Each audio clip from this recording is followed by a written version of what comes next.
Dis, c'est quoi Noël?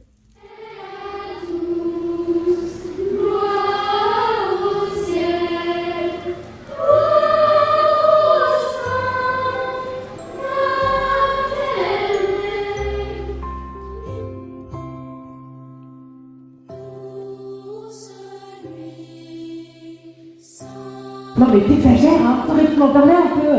On explose déjà. Franchement, vous trouvez pas que c'est abusé? Je déteste l'imprévu.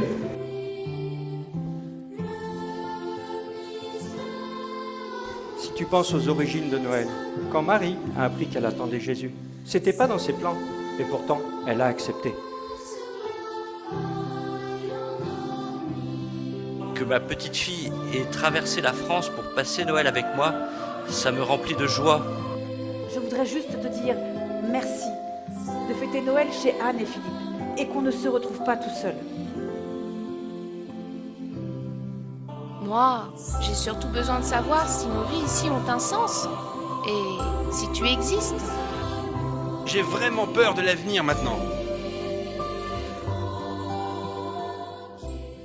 Dis, toi maman, c'était comment Noël quand t'étais petite? Bon, tu sais, c'était il y a longtemps. Allez, raconte.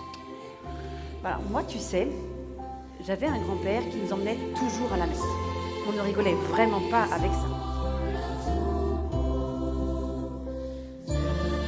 Fêter la naissance de Jésus? Mais alors, il a vraiment existé? Nous sommes, il y a plus de 2000 ans, dans la ville de Nazareth, au nord de l'actuel État d'Israël. Marie est fiancée à Joseph, un homme plus âgé qu'elle, qui exerce le métier de charpentier. C'est là que commence notre récit, au moment où Dieu envoie vers Marie l'ange Gabriel. L'ange messager s'écria : « Bonjour Marie, réjouis-toi, tu es comblée de grâce, car Dieu est avec toi. » En entendant ces mots, Marie fut toute troublée.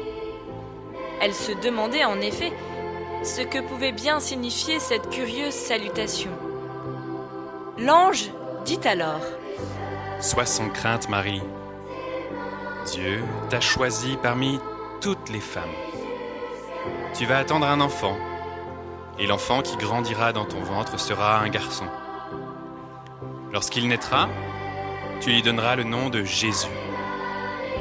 Jésus sera grand aux yeux des hommes, et il sera appelé Fils du Très-Haut. Il régnera pour les siècles des siècles, et son règne n'aura pas de fin.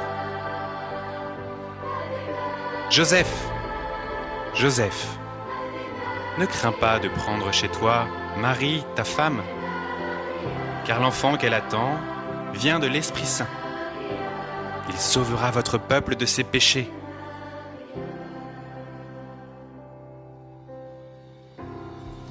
Tout le monde allait se faire recenser dans sa ville d'origine.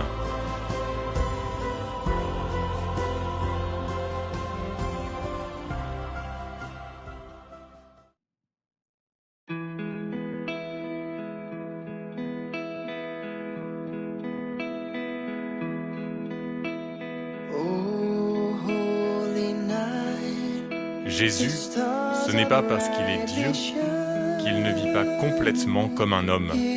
En naissant pauvre, fragile, à même la paille, dans cette étable, il est comme nous et passe par tous les stades de la vie humaine. Et c'est parce qu'il a vécu comme nous qu'il peut nous comprendre et qu'on peut se confier à lui. Il est là pour ça. Et si on acceptait pour une fois de se laisser porter ? À l'époque de Jésus, ceux qui étaient le plus loin de Dieu, c'étaient les bergers qui n'avaient rien. C'est eux qu'il est allé chercher avant tout le monde pour leur redonner confiance et espérance. Mais alors, Jésus, il n'y a que les pauvres qui sont venus l'accueillir quand il est venu au monde? Eh bien non, Léon. Jésus, il est venu sur terre pour tous les hommes. Les pauvres, comme les bergers, mais aussi pour les riches. C'est ainsi que des mages, c'est-à-dire des savants, venus d'Orient, avaient vu les signes de la naissance d'un roi des Juifs dans l'apparition d'une nouvelle étoile.